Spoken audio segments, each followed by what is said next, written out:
The episode begins with the funeral of Laena Velaryon. If you recall, at the end of last week's episode, she chose to die via dragonfire rather than suffer through a deadly childbirth. We see all key players from all factions have found themselves at the funeral in Driftmark, the seat of House Velaryon. As Larry Strong opened the door for her by murdering his brother and father last episode, Otto Hightower has been reinstated as Hand of the King. We see him donning his indicative pin at the funeral as he watches the ceremony solemnly. Alicent, still disturbed by Larry's behavior, later informs him that she doesn't currently require his assistant, but ensures not to get on his bad side by promising him reward and use in the future. The funeral ceremony, of course, can't end without poor behavior from Daemon, who audibly laughs at the service. Whether this is out of nervous reaction or genuine feelings, it is unclear. It seemed that, in last week's episode, he held a genuine love for Laena, but when it comes to Daemon, it's always hard to tell how he really feels in any given situation. We see later that he willingly sleeps with Rhaenyra that same night, so perhaps his care for Laena was somewhat feigned. Following the traditional Valyrian funeral ceremony, all of the core characters find themselves in an after-party of sorts. Here, we see the splintering of the family firsthand through animosity-filled gazes and intentional ignorings by many characters. Viserys, in an attempt to heal some of said splintering, extends an olive branch to his brother Daemon, inviting him back to King's Landing to be a part of his small council.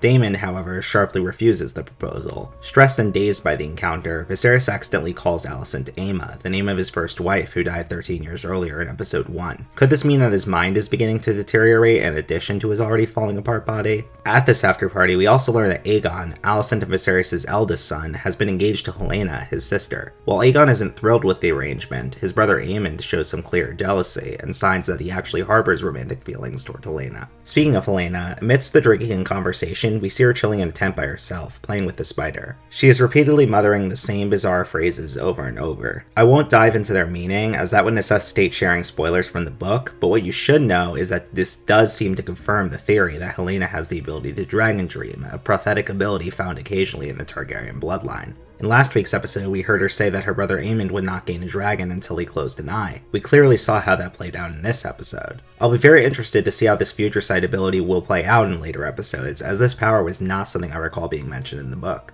Speaking of Aemond closing an eye, after the post-funeral festivities died down and most went to bed, he found himself awake and on a mission. After some struggle, he was able to tame and fly the now-deceased Laena's dragon, reclaiming it for himself. It was supposed to belong to one of Laena's daughters, both of whom happened to witness the dragon being stolen through their window. After waking up Rhaenyra's sons, the four make their way to the tunnels below Driftmark to confront Aemond. This encounter quickly turns violent, and long story short, one of Rhaenyra's sons cuts Aemond's eye. As we later find out, that slash permanently blinds Aemond in said eye. This violent confrontation leads to a late-night gathering in the Great Hall of Driftmark, where all major characters aside from Laenor are present. It's unclear exactly what Laenor was up to at this time. Though some hint that he was participating in sexual encounters with other men, it's made clear earlier in the episode that he was thoroughly damaged and shaken by his sister's death, so I doubt it. Rhaenyra's sons inform her that, during their brawl with Aemond, he called them bastards. She then informs everyone present that this claim was made, enraging Viserys. He demands Aemond tell him who first planted said claim in his mind. Aemond immediately looks to his mother Alicent, making clear that she was the one who spread this claim to her children. She, however, shares a terrified look back, indicating to Aemond that he should not tell the truth of the matter. He instead blames his brother Aegon, who is clearly surprised by this turn of events. When Viserys then directs his inquisitive rage to Aegon, he deflects a direct answer by saying everyone knows by their look. As the rageful conflict further escalates across the room, Alicent begins to lose her grip. Her composure and commitment to the social constructs and rules rigidly enforced in Westeros for so many years begins to crumble. She demands that one of Rhaenyra's children lose an eye as a fair trade for her son Aemond's. When Viserys obviously refuses this, she circumvents him blatantly and demands Criston Cole do the deed.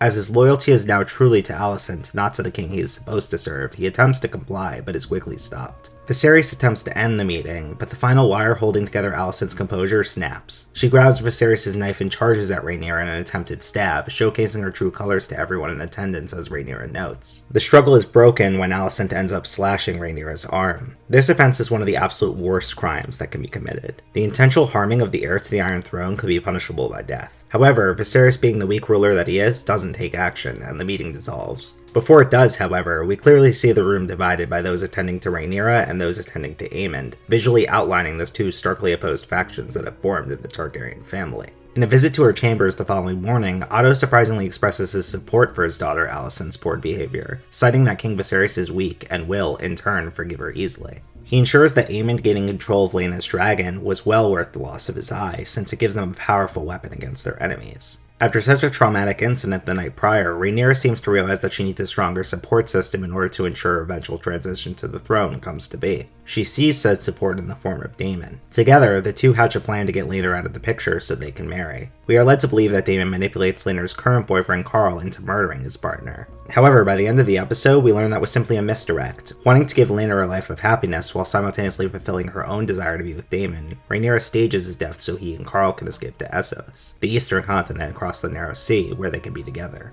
This is a departing and welcome change from the book, in which Carl seems to kill Laenor without any indication of Daemon's involvement, let alone any indication that Laenor actually survived. With Laenor still alive in the show, I'm very curious to see whether he's brought back in any narratively consequential manner as the story progresses. Overall, this was by far my favorite episode yet. All of the new cast members have come into their own as the characters, highlighted most so by Emma Darcy and Olivia Cooke, whom, in my opinion, gave us Emmy-worthy performances. Although Viserys spent the episode trying to heal the cracks in his family, they've clearly gotten significantly worse. How many more cracks could form before the whole structure shatters? If you enjoyed this video and would like to see more content of this nature, be sure to hit that subscribe button. You can also ring that notification bell to be updated whenever I upload a new video. If you'd like to check out my fiction writing as well as my vlog channel, visit my website withkoji.com/@currenthime. Thanks again for watching, and I'll see you all next week for episode 8.